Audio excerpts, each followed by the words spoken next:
Oh, hello, and welcome to another edition of E. Rodriguez, your boy E.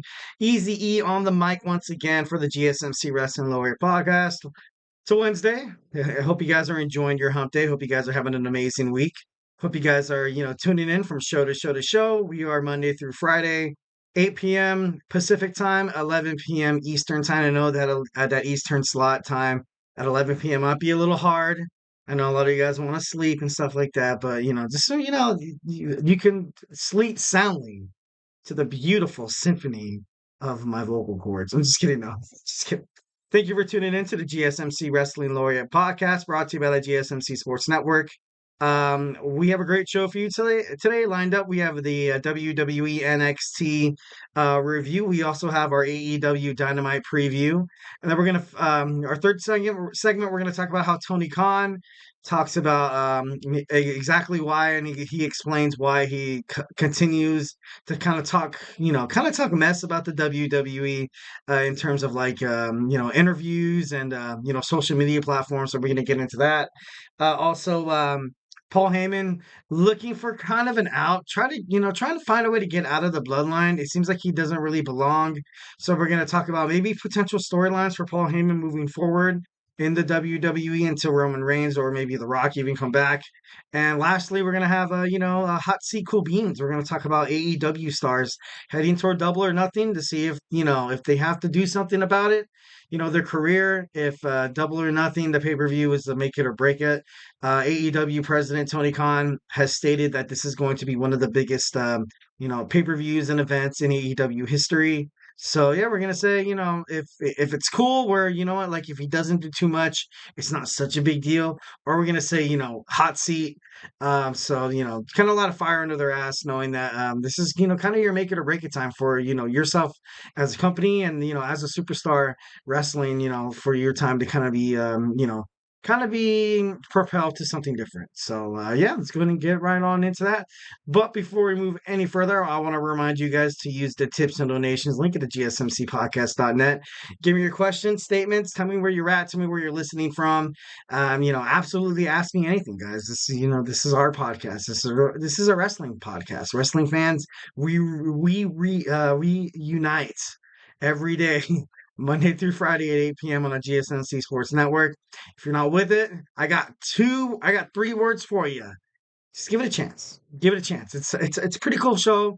It's awesome. Talk about wrestling. I absolutely love it when the fans interact with the show. We had a couple of comments that came on last show and a couple other shows before. It just makes things a lot more, a lot more smoother, a lot more funner. Definitely love it when you guys interact online and stuff like that.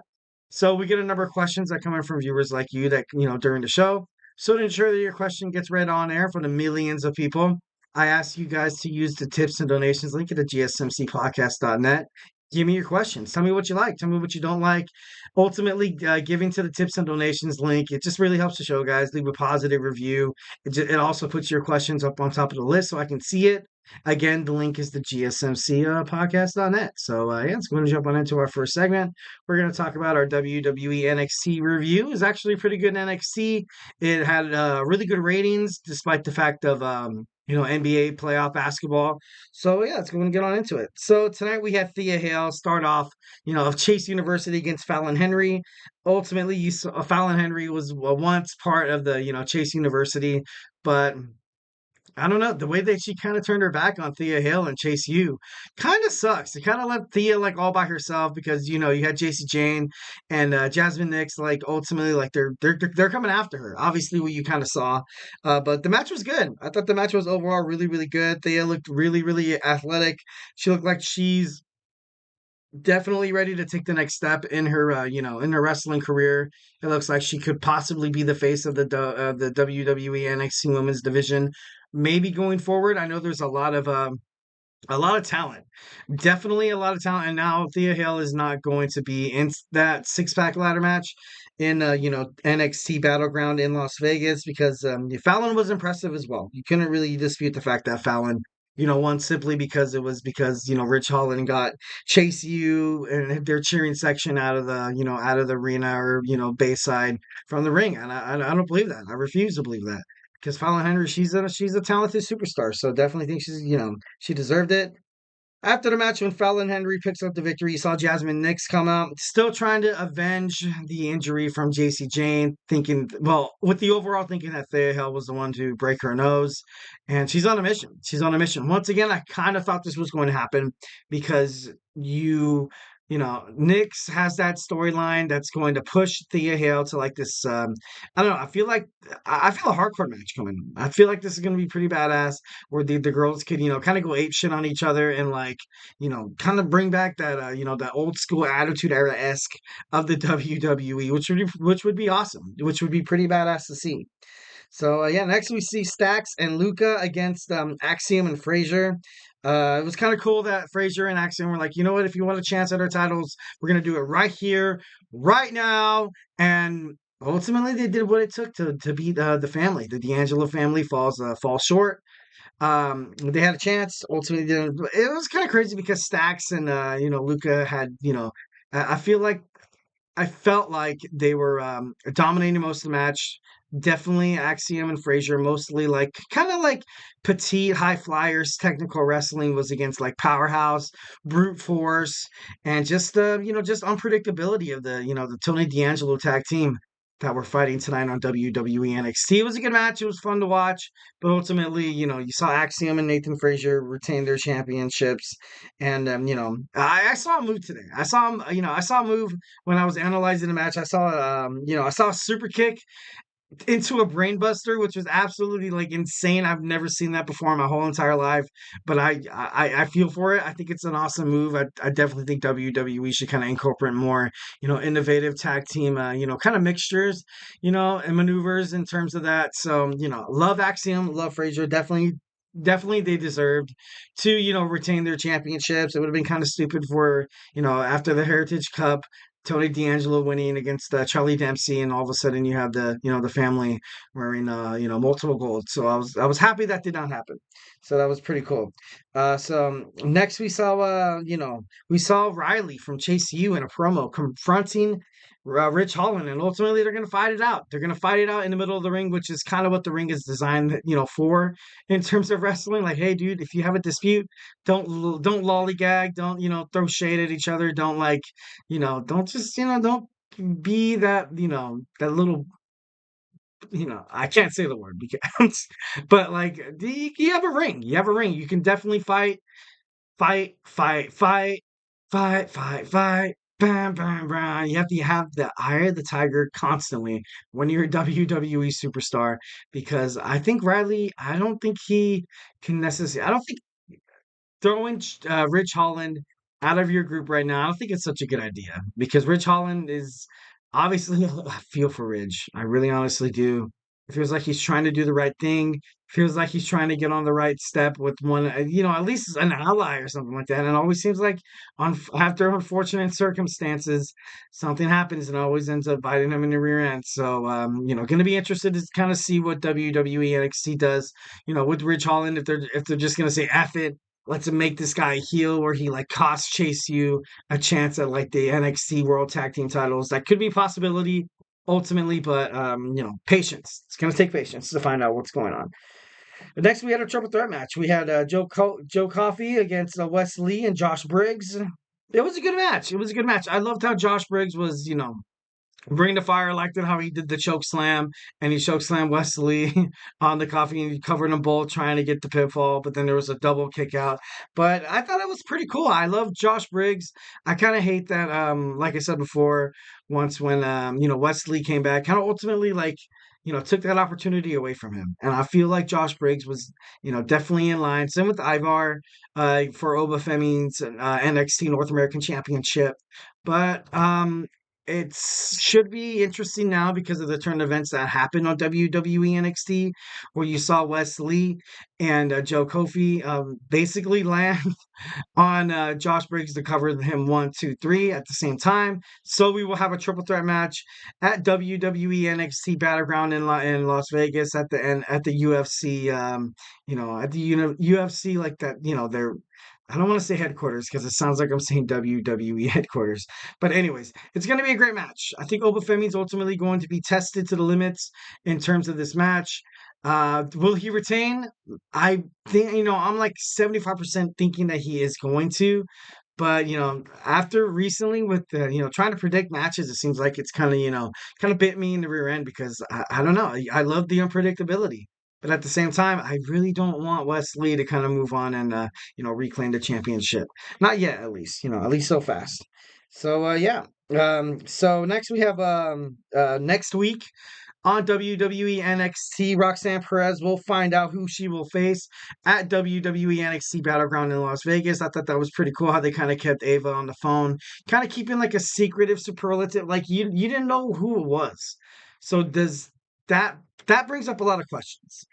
Is it going to be someone who's on the roster already, or is it going to be someone that they're trying to bring in? I know Julia that recently signed from New Japan Wrestling a couple months ago is looking for. I ultimately thought she was going to come in during the North American Women's Championship inaugural tournament, but it doesn't seem like that's the direction they want to go.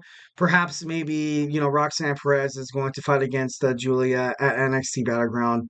If you're going to introduce her, I feel like this is kind of like the best way to do it because I honestly can't think of anyone else.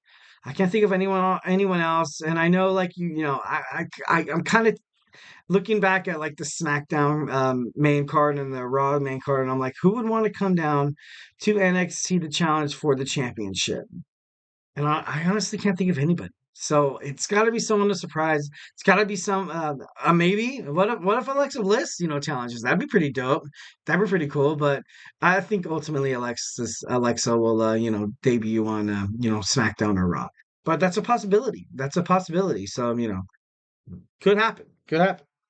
All right, so next we have Lexis King, fighting Dante Chen. Dante Chen was ultimately able to pick up the victory, which was kind of cool because Lexis King is kind of kind of a jerk. Kind of reminds me of like a Baron Corbin circa 2022 with the Happy Corbin. Like he's just like, with his head up his ass and stuff like that. I liked how he lost. I thought it was pretty cool. I love the way that they're kind of painting him as a bad guy, though. Well, my philosophy on heels in the WWE, you shouldn't have them losing all the time. So I really honestly have high hopes for Lexis King. It kind of reminds me of, like I said, like kind of like a bootleg Baron Corbin in 2022. But I don't know why, but when I look at him, I think of Diamond Dallas Page at WCW. I don't know why. I think of DDP. Obviously I could be wrong. I could be wrong. But I don't know. I'm getting some DDP vibes, which is kind of awesome. I would love, Lexus King to kind of fall into the steps of Diamond Dallas Page. So all right. So then we have Trick Williams once again. I said last podcast that this promo is going to go on. Trick Williams is going to basically say, like, I had nothing to do with it. You can't prove anything. I think it's stupid that you accuse me. And then Lash Legend is going to ultimately kind of back him up, which she did to a certain extent. And then you saw Gallus come out and attack Trick Williams. And then you saw Javon Evans try to come to his aid, ultimately to no avail. And I don't know. It's kind of crazy. So now you have Gallus ultimately probably going to be the main suspects for whoever took out Noam Dar. Maybe creating, because you have three dudes. And then if Metaphor, you adopt Trick Williams for a pay-per-view, you have, kind of like a 3-on-3 match here. So don't be surprised if you see Trick Williams team up with Metaphor at least once before heading into NXT Battleground, which would be really good. Which would be really good for the match with Noam Dar because it'd be like, look, dog, or he'd be like, look, dog, I did not attack you, but we kind of got rid of the guys that did. We got rid of the guys that did, so now we can have a clean, honest match. For the WWE NXT World Heavyweight Championship at Battleground. So I don't know. I can see this happening, next week, but it should be pretty interesting. I know next week they've already kind of announced that Evans and Trick Williams will take on Gallus by themselves. So maybe that kind of covers up any of the gray areas that we recently talked about. But I would honestly kind of like to see. I would like to see how when Trick Williams gets, kind of assimilated into the Metaphor, Noam Dar and his right-hand man, and they have like, I don't know, it'd be kind of interesting with Lash Legend. I think ultimately Metaphor is going to, probably kick out Lash, but it's a matter of time. It's definitely a matter of time. But she kind of stamped her ticket already to the six-pack challenge for the inaugural WWE NXT Women's North American Championship. So good things coming for her. Good things coming for Trick. Definitely love that duo.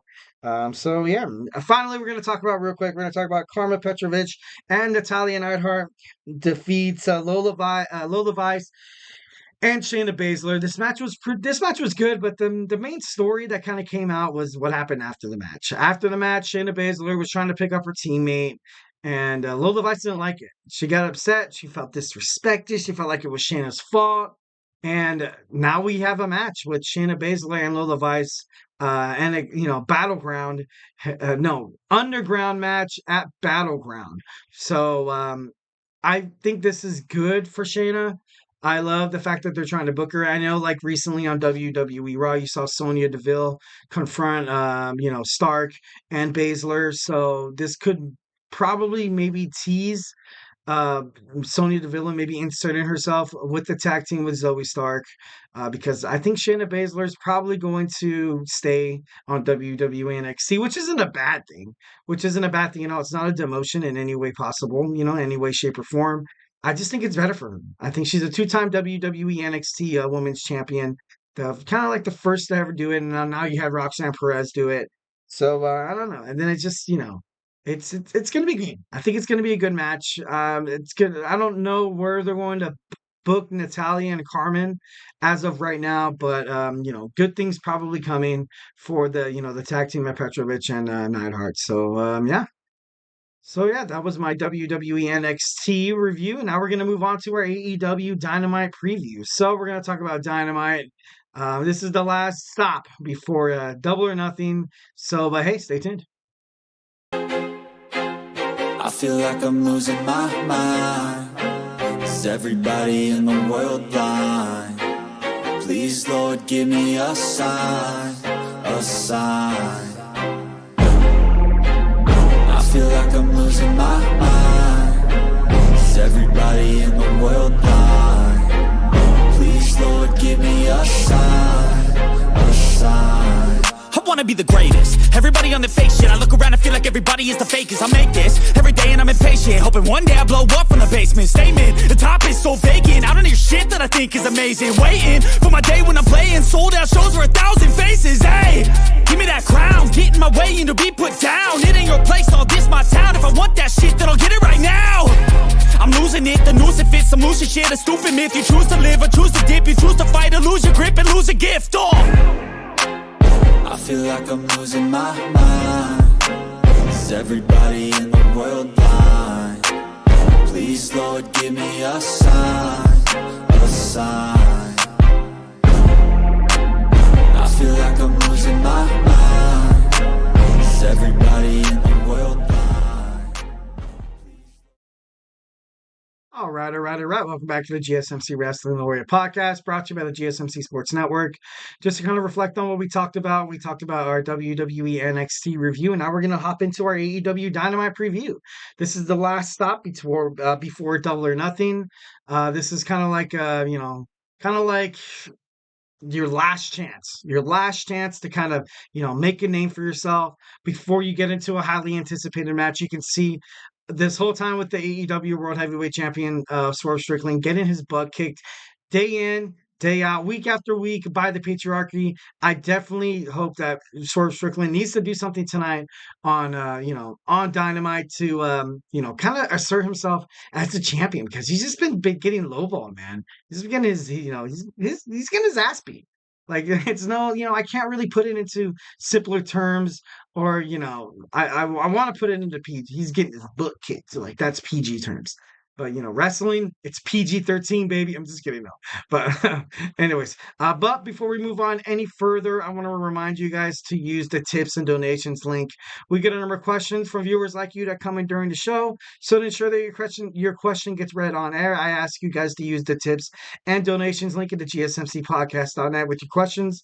Just put your questions up on top so I can see it. Tell me what you like. Tell me what you don't like. Once again, it really does help the show. Leave a positive review here at the GSMC Sports Network. We love peace, love, and positivity all the time, all day, every day. So, yeah, again, the link is the GSMC podcast.net. So yeah, let's going to move on into our AEW Dynamite preview. Let's jump on into it. Like I said, this is the road to Double or Nothing. They are at Mechanics Bank Arena in Bakersfield, California. They're 2.5 hours away from me right now. Wish I was there. Wish I was watching it. But Bakersfield, 2.5 hours is kind of far. I'm just kidding though.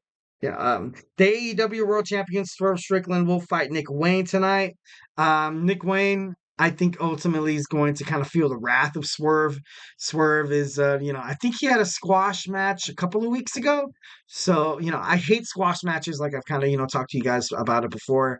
Um, I think Swerve is going to pick up the victory, obviously. But this night, this episode of AEW Dynamite, it needs to be big. It needs to be big for Swerve Strickland. Against the Patriarchy, Christian Cage, his challenger at Double or Nothing for the AEW World Heavyweight Championship. He's just been dogging him, man.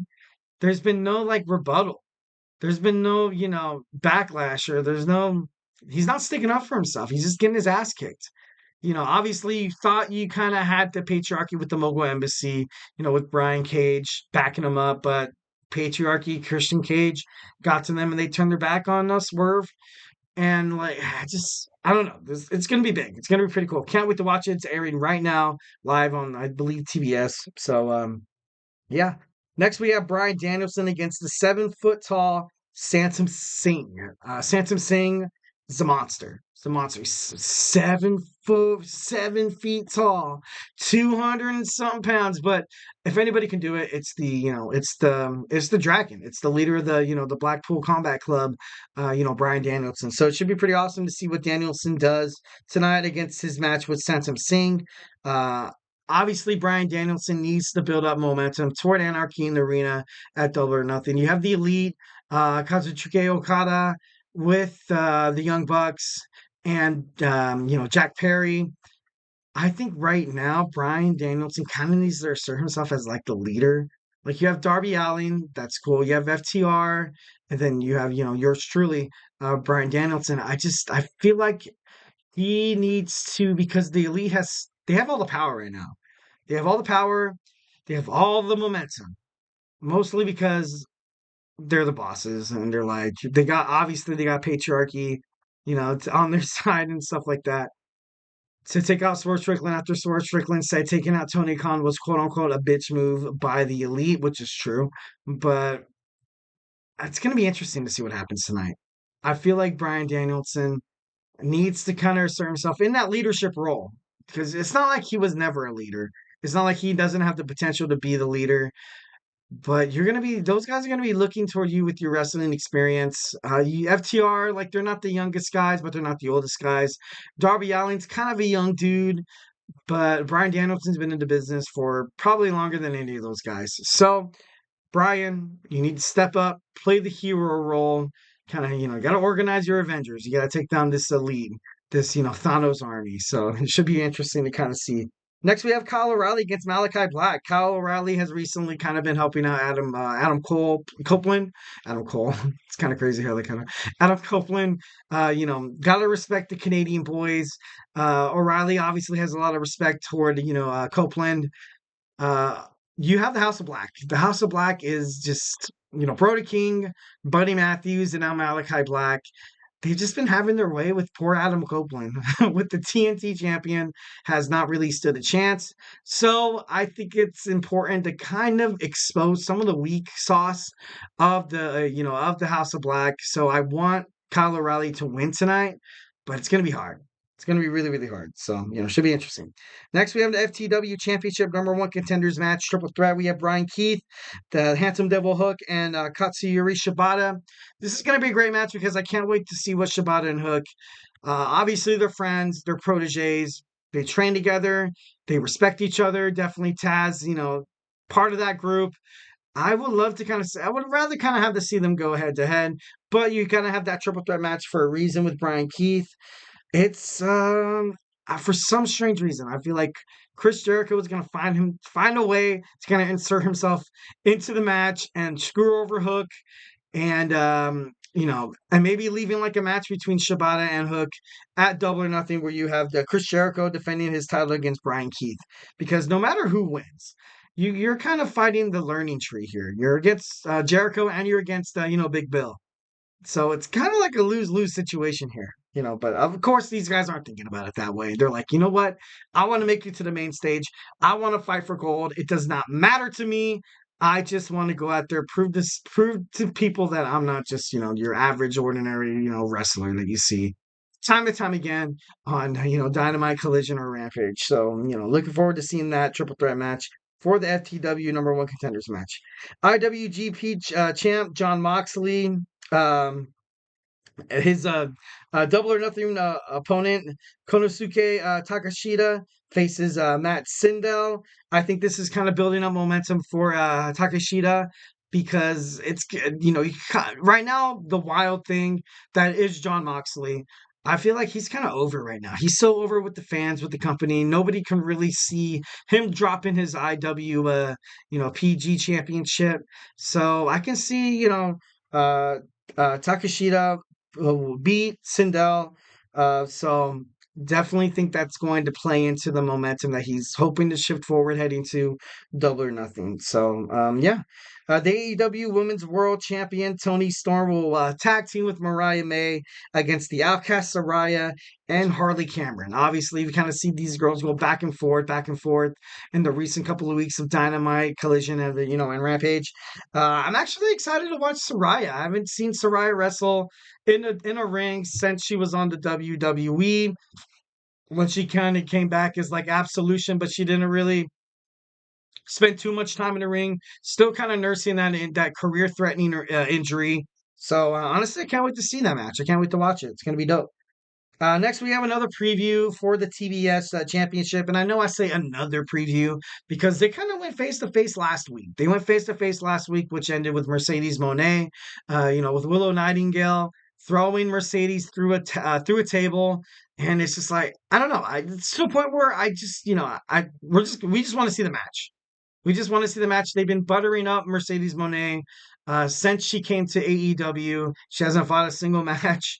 She's I don't know. It's just I feel like AEW needs to do right by Mercedes Moné, but at the same time, they kind of need to do right by Willow of Nightingale because she's so good. She's so good. She's such an amazing baby face. I don't see her as a heel. Some people don't fit it as a heel, and it'd be ridiculous to kind of see that. Maybe like a shift. Maybe like a shift where Mercedes Moné wins the AEW TBS Championship, but I don't know. I just don't see it happening, and I kind of, I'm kind of crossing my fingers hoping that it does not. We will also see the Unified World Trios champions will make an appearance tonight. And Orange Cassidy and Will Ospreay will fight Roderick Strong and Trent Barreto in a tag team match heading toward Double or Nothing. So, this is, like I said before, this is the final step before Las Vegas. So, yeah, hope you guys like my segment. We talked about AEW. We previewed Dynamite. And don't go anywhere because we're going to talk about how Tony Khan explains why he constantly criticizes the WWE in interviews and in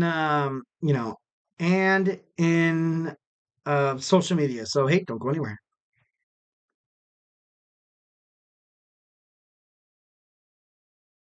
For the best and latest podcasts available anywhere, go to the podcast app on your cell phone and type in GSMC. To access free content-rich podcasts on health and wellness, book reviews, sports, entertainment, relationships, social media, movies, technology, finance, and even weird news. Subscribe and download the GSMC Podcast Network's family of shows, available everywhere podcasts are found.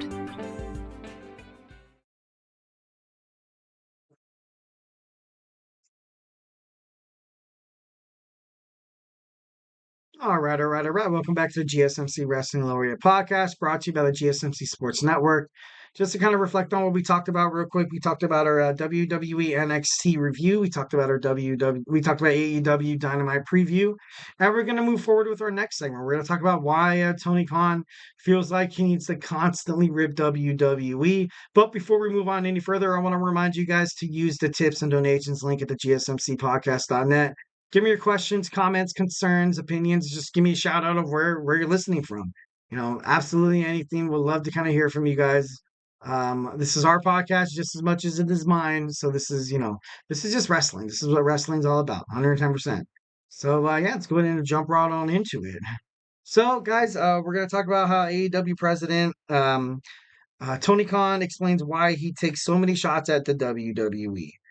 In the Rockers morning show, he was asked, AEW president Tony Khan was asked why he takes shots at WWE during interviews and social media, interactions or you know, post post events press conferences and stuff like that. He said, and I quote, Tony Khan said in the 90s, certainly, I do think a lot that it fueled the wrestling economy. Very different time. There weren't really things that were online at that time. And he was right. He was right. 110%. I feel like the things that kind of made the Monday Night Wars ultimately seem like they kind of pushed each other to be better. Competition, kind of like iron sharpens iron. I guess you can use that cliche. So what Tony Khan originally wants to do is to kind of do what WCW did with the WWE. It kind of pushed both companies to be really, really great. WCW was great for the longest time. They were winning in the ratings, actually. And WWF obviously came up with the Attitude Era with this, Monday Night Wars, which led to the Ruthless Aggression Era. But I like the way that Tony Khan kind of phrases. He was like, hey, like, if you're the owner or promoter of a wrestling, fanatic or whatever organization, you kind of want to push your guys, kind of a little, obliviously. Like if you have pushback, if you have, comments or concerns, or if you have statements made toward your competition, they're gonna make a rebuttal. They're gonna, take some shots at you back. Your boys are gonna hear it, kind of like what Will Ospreay did with the, Triple H and Tony Storm. Told Tony Khan in the press conference after the match in Dynasty, she was like, "Oh, you didn't have to wait for me to finish my story," kind of mocking, the whole Cody Rhodes kind of thing. But I feel like this was kind of smart. This was, obviously, I kind of knew that this answer would probably come, but you kind of, hear it straight from the horse's mouth in this one. And he said it, and quote, he said it makes healthy competition, and that's not bad. That's not like, that's something that a lot of companies should definitely admit a lot more. I know a lot of people definitely like, public relations, especially within the company of AEW and Turner Broadcasting, probably wanted, Tony Khan to kind of say something a little different in terms of his answer, but he was genuine. He was genuine, which is something that Tony Khan is definitely, he excels at, that, something that Vince McMahon never did, Eric Bischoff, whoever. And that's partially some of the reasons why his beloved wrestling promotion is kind of falling wayside, because he cares a lot about his superstars. He befriends everybody. Something that's often said about Tony Khan is, yeah, he's the sweetest guy ever, but he doesn't know how to run a company. And when that usually happens, bad things happen. So, definitely, love Tony Khan for that. So Eric Bischoff, former, WCW executive producer, has always criticized Tony Khan because of this. He's always criticized him, and there's always been a comparison from Eric Bischoff and, and Tony Khan. Eric Bischoff, he fought Vince McMahon, and I know a lot of times, like, Eric Bischoff wants to tell Tony Khan that you kind of have it easier now. You didn't have to face the WWE that I had to face, but in reality, Eric Bischoff, he couldn't take down Vince McMahon. Vince McMahon was, kind of running out of ideas, was not as creative, was hiring kind of like buffoons to run his, writing operations and stuff like that. And you also saw, Eric Bischoff not pushing young talent. You also saw him, pushing himself because of his ego into the WCW, like NWO storylines and stuff like that. Like stuff like that is the reason why your company failed, man. It's not because, WCW could have very much beaten WWF. But with bad bookings, with bad decision making, definitely got to kind of own up to it, which kind of makes, kind of like gets me to think like, dude, why are you talking mess on Tony Khan, dude? He's kind of doing his best. He's doing his best to kind of, be in this day and age of wrestling. And I know nowadays you kind of have social media, kind of like what the NWA, the, National Wrestling Alliance is kind of doing with the, they're not on live TV just yet, but they are streaming on the CW app. So now you have all these apps, all these websites, the YouTube channel, Twitch. You can broadcast your wrestling show absolutely anywhere, and if you have loyal fans, you can get them to tune in week after week after week, which is good. Definitely something that Eric Bischoff probably shouldn't be crapping on. But yeah, honestly, I feel like this is kind of like an ego. I feel like that Eric Bischoff always wanted to beat Vince McMahon, but he never could. He could never beat Vince McMahon. He wanted so bad, when he was doing his thing with, WCW, where he, showed up in a chopper in the middle of the ring, and he's like, "We beat WWF, man. We beat those bastards." And then, like when he was on commentary, and they showed, Monday Night Raw, which was kind of like a forbidden thing, but Eric Bischoff did it anyway. He's like, "Hey, don't worry about turning that television channel.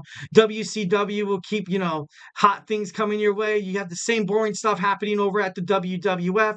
Stay tuned to WCW Monday Night Nitro." Like, and it's just like, dude, like, I, I don't think it's jealousy.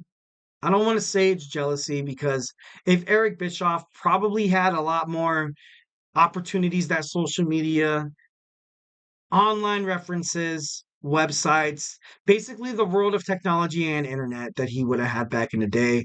I felt like the fight between WWF and WCW would have never been solved. It would have been, show after show after show, constantly competing for ratings, which would have been badass. I felt like none of the companies would have like either bought out the other ones, but obviously what happened kind of happened, and I feel like Eric Bischoff is he might be a little jelly in terms of that. So, you know, he always been a second fiddle to Vince, like we kind of talked about before. And I don't know. I feel like Eric Bischoff has this personal hatred toward Tony Khan because AEW is constantly being compared to the WCW, which is, kind of something that Tony Khan admitted. He was like, something that me and Eric, we know. And he said himself, he's like, I respect Eric to like the crap ton. I have mad respect for what he did in WCW, but he constantly, criticizes our show. But we were both on the Turner Network. We were on TBS, TNT.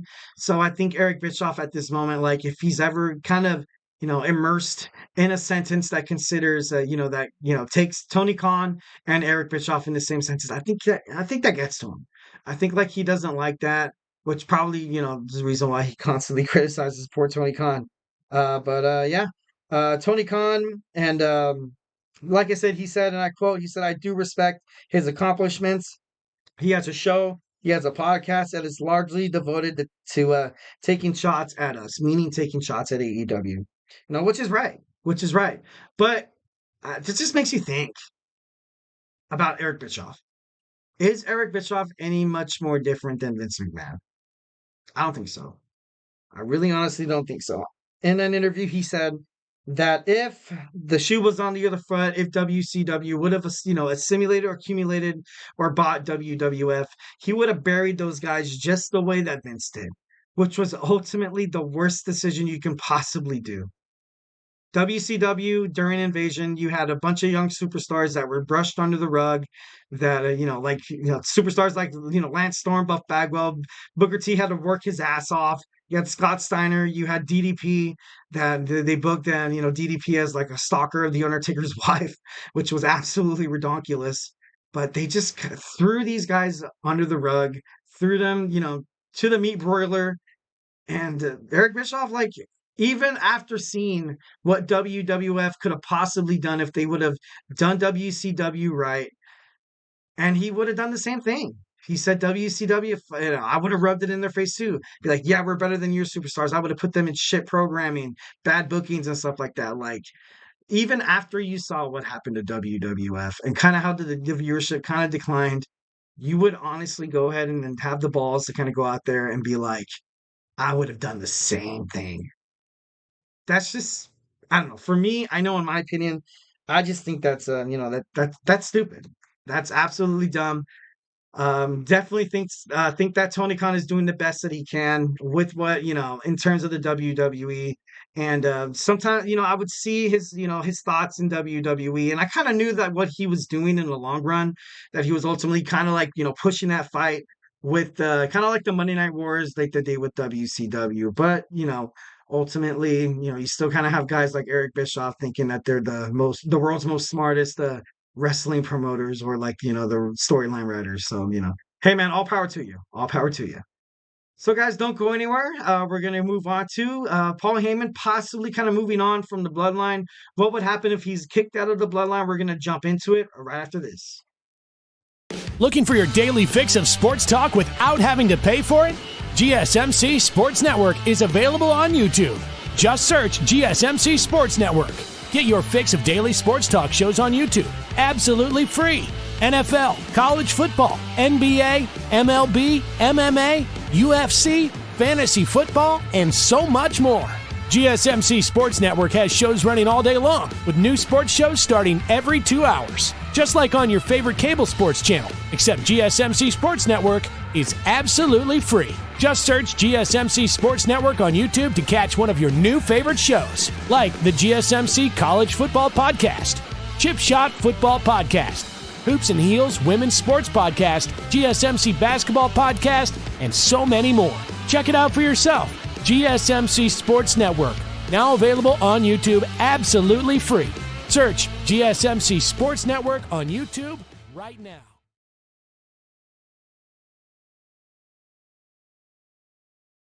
All right. Welcome back to the GSMC Wrestling Laureate podcast, brought to you by the GSMC Sports Network. Just to kind of reflect on what we talked about real quick, we had our WWE NXT review. We talked about AEW Dynamite preview, and we also talked about how Tony Khan, his explanation for constantly criticizing the WWE, just to kind of, rightfully so, getting the rise out of the wrestling public, the professional wrestling industries, wrestlers, top promoters and stuff like that. It's just good business. It's just good business. Good competition, kind of requires a little crowd talking here and there, which is, kind of cool. So, let's go and move on. So we have Paul Heyman possibly moving forward from the bloodline. There's a lot of speculation. You've seen on Friday Night SmackDown that Paul Heyman it just seems like he's kind of getting rubbed out. It seems like that the Solo Sikoa doesn't really want him there anymore. Every single time Paul Heyman opens his mouth, you can see Solo like, oh God, get this guy away from me. Like, it's just bad. It's going to be interesting to kind of see what they do with the whole Paul Heyman thing. So let's go ahead and jump right and into that. We're going to talk about, possible, things for Paul Heyman coming up. Love Paul Heyman, obviously, Hall of Famer. So yeah, let's get on into it. So like I said before, Paul Heyman has, his storyline is a little uncertain right now, but Paul Heyman in the behind the backstage has been extensively working and helping NXT call-ups, to the bone. So which makes you think that maybe he could possibly move on from the bloodline for a little bit, maybe until Roman Reigns comes back, maybe, or I doubt he will never ever be the wise man for anybody but Roman Reigns. I want to say that right now. But if he kind of had to go back to like kind of managing, something again, like there's a difference between the wise man and kind of like a manager. So I don't know. I think ultimately he's going to be out of the bloodline. Like I said before, Solo Sikoa, Tama Tonga, Tongaloa, they want to kind of do things their own way. And if Paul Heyman's going to consistently be there week after week, they can't really run the bloodline the way they want to, because Heyman's going to be constantly chirping in their ear about, you think this is the right thing from the tribal chief? Oh, why are you doing that? This isn't what Roman would have wanted. And as you can kind of see from Solo Sikoa, like this is kind of like a bad son of a biscuit right here.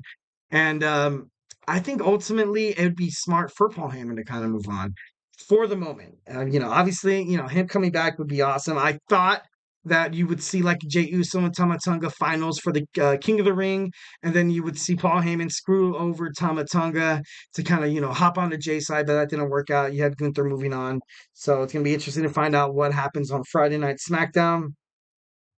Yeah, so I don't know. I don't think he has interest in being beside Solo Sikoa. I think it's done between them.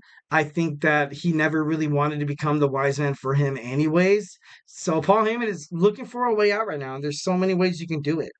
Which kind of got me to think about maybe a possible return from Brock Lesnar. But thanks to everything that's happening with, Vince McMahon and the Janelle Grant court case, it seems like that connection's kind of broken. I don't think Brock Lesnar will ever kind of make his way back to the WWE. Possibly could, but I think Paul Heyman would, I don't think it'd be smart for him to kind of, oh, Brock's back. I'm going to absolutely hop on him. You know what I mean? This guy's homie hopping. I'm just kidding, no. But no, I don't think it'd be smart. I don't think it'd be smart for his career for Paul Heyman. And Brock Lesnar, if he ever comes back to the WWE, you got to bet your ass that there's going to be a lot of scrutiny. There's going to be a lot of a lot of people upset about him ultimately coming back because he had such a huge influence in the whole, court case and stuff like that. So I honestly think him going back to Brock Lesnar, managing Brock Lesnar is probably, kind of in the woods, never going to happen. But if it did, I could, if Brock Lesnar was willing to kind of, be like, all right, I kind of have to do WWE a solid. Maybe they kind of helped him pay for his lawyers. Maybe they ultimately all right, Brock, we'll get you out of here, but you have to do, you have to play kayfabe, you have to play ball, you have to do this and that and the other. If Brock Lesnar loses to somebody like Solo Sikoa, it would absolutely perpetuate and propel Solo Sikoa's career within a night. Absolutely. If he beats a guy like Brock Lesnar, even if there's a, bloodline interference, that's something that could definitely end with Paul Heyman on the side, where Paul Heyman, would watch Brock Lesnar lose, ultimately having to crawl back to the bloodline, and then Solo Sikoa would be like that, kind of like, you belong here. See what happens when you try to think for yourself. And I could see that possibly happening if Brock Lesnar comes back. But that's a big ass maybe. We don't know if that would ever happen because obviously the stipulations and stuff like that.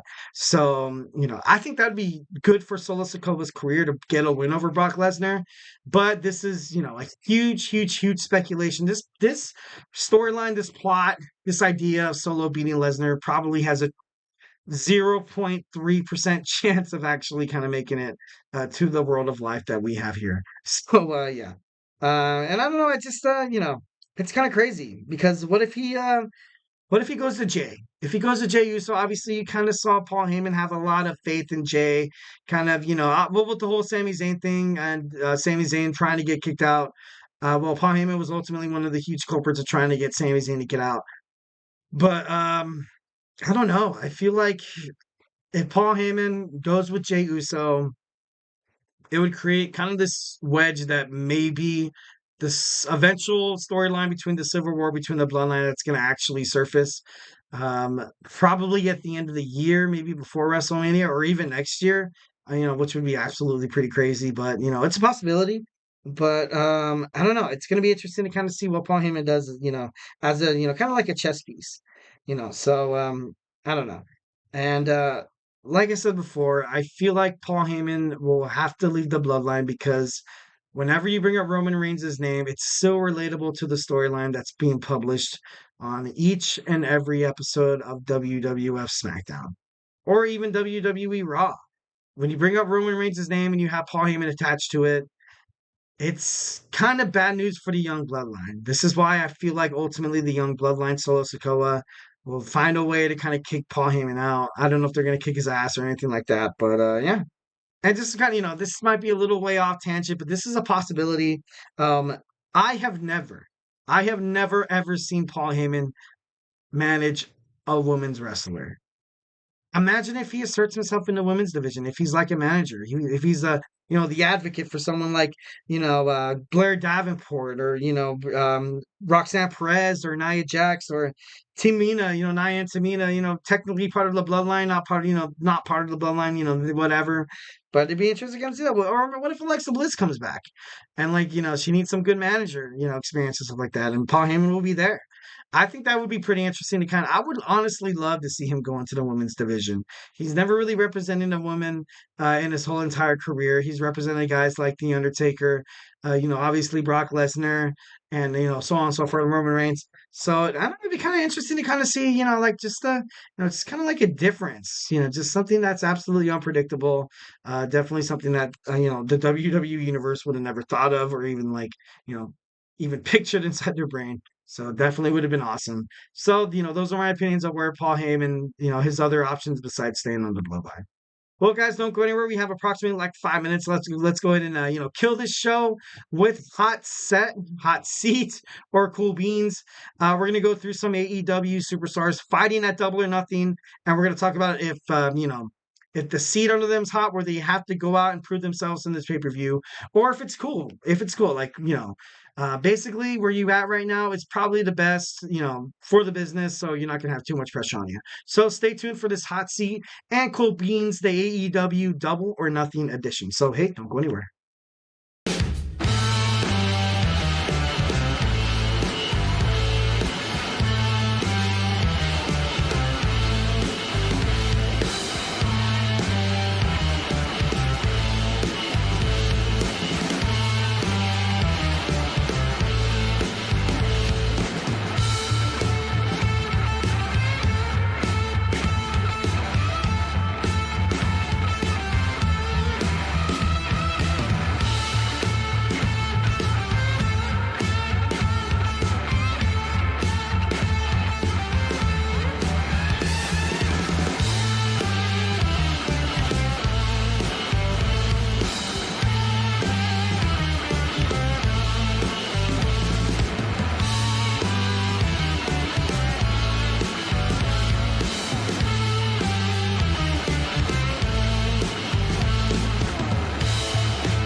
All right.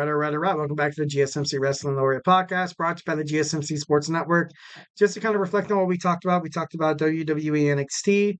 We talked about AEW, Dynamite. We also talked about we talked about why Tony Khan feels like he needs to take jabs at WWE. We also talked about how we talked about Paul Heyman's possible next move after what's going to happen with him in the bloodline and stuff like that. And we're going to finish off with hot seat, cool beans. So let's go ahead and get right on into it. We're going to talk about these AEW stars have huge matches heading toward Double or Nothing. So let's go ahead and get right on into it. So guys, we're going to start it off with Orange Cassidy. Love Orange Cassidy. I think he's going, he's a huge star. But he has a match with Trent Beretta. And I'm gonna, I feel like, and I know, I'm not trying to like throw shade or anything like that, but I feel like he needs to do something at this point. I feel like, you've kind of had Trent Beretta constantly getting the better of him, constantly kind of kicking his ass, and like, I don't know, he needs dude, you need to stand up for yourself, bruh. Like, come on. What are you doing, bro? I'm just kidding, though.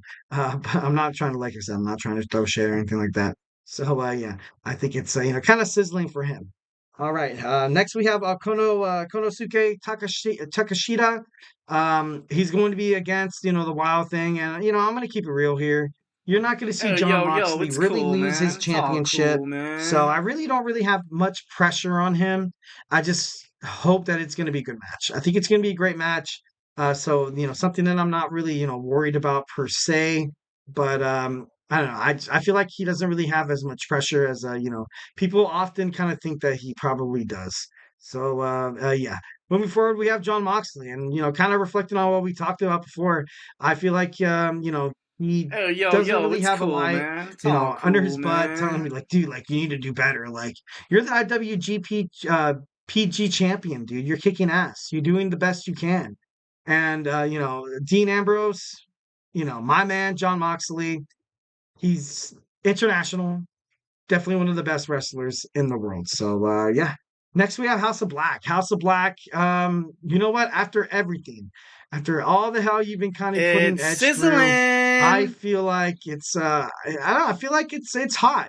you kind of at this point need to do something because so far it seems like you haven't really been doing much, just kind of talking crap here and there. You've been beaten by Adam Copeland constantly, constantly, constantly. So your Buddy Matthews, Malachi Black, I'm sorry, but you guys need to step it up. Your seat is sizzling. So yeah, better do something, bro. Next we have Adam Copeland. Adam Copeland, love Adam Copeland.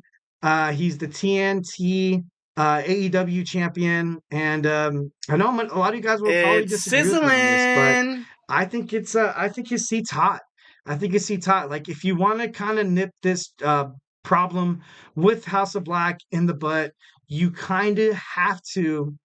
You ultimately have to end this. If you win tonight, or if you win, on Sunday, you kind of put it to bed. You kind of put it to bed, which would ultimately be good for Adam Copeland. He doesn't have to live, his life with his, with looking at his back and stuff like that.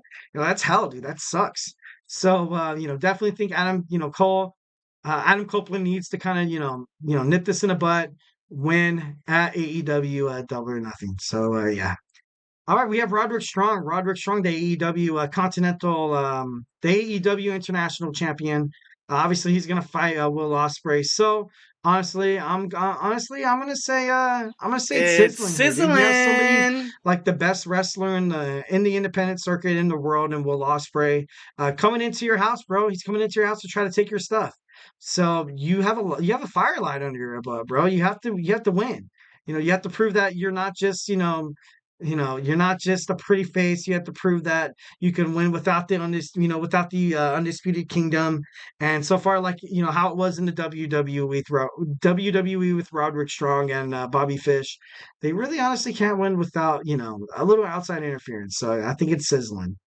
Next we have Will Ospreay. Will Ospreay once again. I keep hitting the sizzling button It's because this is going to be a sizzling. good pay-per-view. So I think Will Ospreay has a lot of pressure on him, to be honest. And that's just because like he's been, before the thing with the whole Triple H thing and stuff like that. I feel like you've kind of, after being signed to the AEW for that much money, and then talking crap about, the CEO of the WWE, and claiming that your match is the best match that, you and Bryan Danielson match is the most iconic wrestling match in the whole entire world of professional wrestling. Yeah, dude, that's cool. Yeah, dude, I love the confidence. But yeah, dude, you have to win this championship coming up at Double or Nothing. So, I think the seat is excruciatingly sizzling. But yeah, let's move on. Next, we have Serena Deeb. Serena Deeb, I never really kind of really heard much of her name in terms of stuff like that. So you know what, I'm gonna say, I think she's still trying to get her feet wet in the Yo, AEW, it's but cool, I man. don't It's know. all I think cool, right now she doesn't really man. have much to look forward to, or much to like kind of prove. Obviously, like if you come out of nowhere, because she really did. I feel like she came out of nowhere to challenge Tony Storm. They were like, I feel like AEW creative was like, oh my God, who are we gonna get to fight like Tony Storm? And Serena Deeb's like in the corner, like, I'll do it. Like that's why I don't think she has much, pressure on her. So Serena Deeb, I think you're I think you're safe in my book. So yeah. All right. Next we have Willow of Nightingale. Willow of Nightingale. Um oh man, I really hope she does not lose the challenge. But you know what? I'm gonna say that her It's seat is sizzling. sizzling. I'm gonna say it's sizzling because if you beat Mercedes Moné cleanly at AEW Double or Nothing in Las Vegas, the MGM Grand Arena, you have nothing to worry about. You don't have to worry about her constantly throwing crappy promos your way. You don't have to worry about her telling you, "Oh, you almost ruined my career. You pushed me off the top rope. I landed on my foot." Like, dude, you don't gotta worry about that anymore. Just beat her ass now. Get her the heck out of here, so you don't have to worry about like just this lashback. So like I said, I'm a huge Willow of Nightingale fan. Really hope Sasha or Mercedes Moné does not even come close to winning that match. So but that's my opinion. So yeah. All right, let's kind of move on here. We have Mr. Swerve Strickland. Whose house? Swerve's house. Whose house? Swerve's house. You know what? Honestly, I think It's I'm gonna say sizzling as well. And I sizzling. keep hitting the sizzling button mostly because I feel like Swerve Strickland Like I said before, within the last couple of weeks, ever since Christian Cage was announced as his AEW Double or Nothing opponent, he has done nothing but lose. All I do is lose, lose, lose, no matter what. Got money on my mind, and I know it. Like Swerve, you gotta stick up for yourself, man. You're getting killed by the patriarchy. Christian Cage is like, he's talking crap about your fam bam, bro. Talking about your kids. Like, dude, the next thing he's gonna talk about your dog, dude. What are you doing, man? I feel like Swerve Strickland has a huge fire under his butt to do something about this. It's, he has to do something. Got to put your foot down, man. Got to put your foot down. So, yeah. All right. So, next we have, who's next on the hot seat or cool beans? Christian Cage. Christian Cage, like I said, oh my God, man. Like this, I feel like the reason why I'm pressing this sizzling button so much is because AEW Double or It's Nothing is what Tony sizzling. Khan's, what he said. I think it's going to be an absolute banger. It's going to be so cool. It's going to be banger after banger after banger. And I feel like Christian Cage's seat is excruciating hot solely because he's kind of built up all this momentum. And a lot of people would be like, oh, the only reason why he built up this momentum because he's going to lose. He's going to lose to Swerve Strickland. Yeah, I get it. That's like, total kayfabe. That's total wrestling fans. Only wrestling fans kind of understand that language in terms of watching it and kind of seeing all these promos and stuff like that. For me, as a wrestling fan, I can tell if someone's going to lose just by the way they make an entrance in the ring. Like, you can just tell. You can just tell. But, kind of keeping kayfabe here and not letting too much go. I feel like Christian Cage, he does have a fire lit under his ass after all the crap he's kind of put Swerve through. He needs to, kind of back his stuff up. So yeah, moving on, we have the Elite. We have the Elite Okada, we have Jack Perry and the Young Bucks. Been constantly running havoc on AEW. So you know what? I'm gonna kind of, oh God, because I don't know if it's like so much because they are technically like the bosses and stuff like that. It's sizzling. But I'm gonna say sizzling. I'm gonna say sizzling, dude. Like if you're gonna put up good promos, if you're gonna constantly do whatever you can to like injure superstars like Eddie Kingston, or if you're gonna get the patriarchy on your back to fight on your behalf, and injure Swerve Strickland, and then you have it's just dirty wrestling. It's just bad. It's kind of crazy how this all kind of winded up. I respect what the Elite is doing, but they are no NWO. Elite, you are no NWO. Stop being pretenders, bro. Stop it. I'm just kidding. And we're gonna talk about also, Team AEW. Team AEW with Bryan Danielson, FTR, and Darby Allin. I feel like I don't know. And I know a lot of people probably will disagree with me on this, but I'm gonna say it's cool. It's cool, man. I'm gonna say It's the all seat's cool. I don't think they have that much pressure on them to kind of win the match because I feel like it's their match to lose anyways. I feel like AEW kind of need the Elite to win this match to kind of be like throw it in people's mind and kind of perpetuate or kind of put that feeling into someone's cerebral area and be like, dude, the Elite are real deal. They're the real deal. They're not going anywhere on AEW. So I feel like maybe, that's why I'm kind of like, if these guys lose, it's not really a huge reflection on where their careers are going to go moving forward. I think more or less it's, kind of just like not a squash match for the Elite, but it's going to be well fought. And you're going to see times where probably Team AEW is going to win, but the Elite's going to ultimately come back and they're going to win due to their outside interference or cheating and stuff like that. There's definitely going to be a shock factor. Imagine kind of like the Shield, where maybe like you see Daniel Bryan like throw a chair and attack Darby Allin or FTR, and everybody's like, what? Like Bryan Danielson's part of the Elite? No way! Like that would be pretty cool. Honestly, I would definitely love to see that. And last but not least, we have the highest paid women's wrestler in the world. I'm just kidding. Well, not the world. I'm probably, don't quote me on that. But Mercedes Mone, she has not been featured in really any matches. She's been cutting decent next to like, crappy promos. And yeah, honestly, I'm going to go ahead and say like, I think the seat's hot. I think she really honestly needs to kind of prove herself for not just the AEW company or not just her own personal career, but I feel like you kind of need to do it for the fans at this point. You had her kind of, feud with Willow of Nightingale, which I kind of thought was dumb. I would have loved to kind of see Mercedes Moné go straight after, Tony Storm or something like that. But I don't like it. I don't like this match. I don't like it. if Willow Nightingale drops the championship belt to Mercedes Moné, because I don't think Mercedes Moné really is that much different than I don't know if that makes sense. I'm not, I don't know if I'm, making sense right now, but I just don't feel like Mercedes Moné is ready to hold a championship. I think ultimately she should do right by the others and, kind of help, kind of propel other women's, kind of careers before she kind of jumps off in her own in terms of AEW. Like I said, I love Mercedes Moné. I'm not trying to throw shade. I'm not trying to say she's a bad, because she puts on good matches. She cuts when she was in WWE, she cut really good promos. And I know right now she's kind of in AEW, and AEW kind of twisted her arm and they're like, yeah, we're signing you, Mercedes, but you're not going to do anything for like a solid 2.5 months. So you're going to be on the mic. And you're like, okay. Even me, if someone's like, dude, if you're not going to do anything, you're just going to talk on the mic over and over again, I'll be like, dude, like, what else do I have to say? How else can I promote this, this match more than I actually haven't already tried to? So, definitely feel for Mercedes Moné, but I think her seat's hot. I think the seat is hot.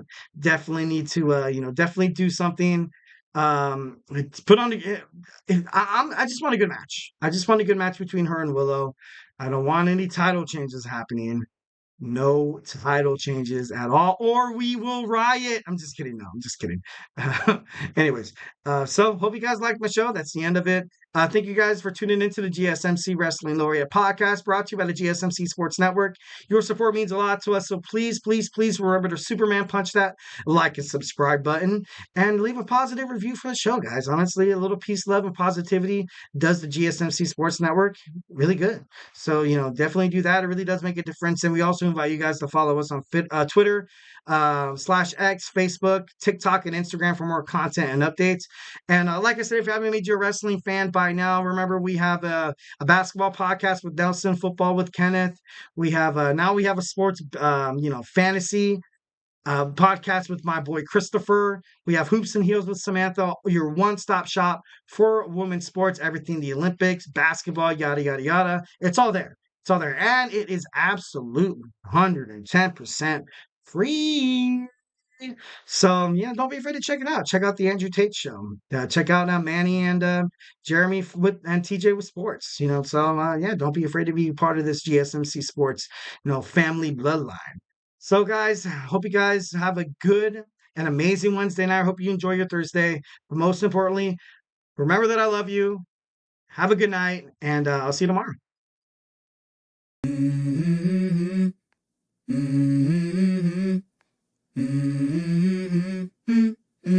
Let's go. I wake up to a little bit of drool on my pillow, feel like it's gonna be a bad day. Yeah, I'm tired of shit, and the coffee ain't hit yet. Damn, ain't that great. I don't wanna go to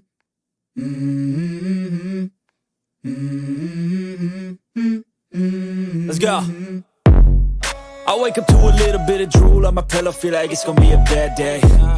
Yeah, I'm tired of shit, and the coffee ain't hit yet. Damn, ain't that great.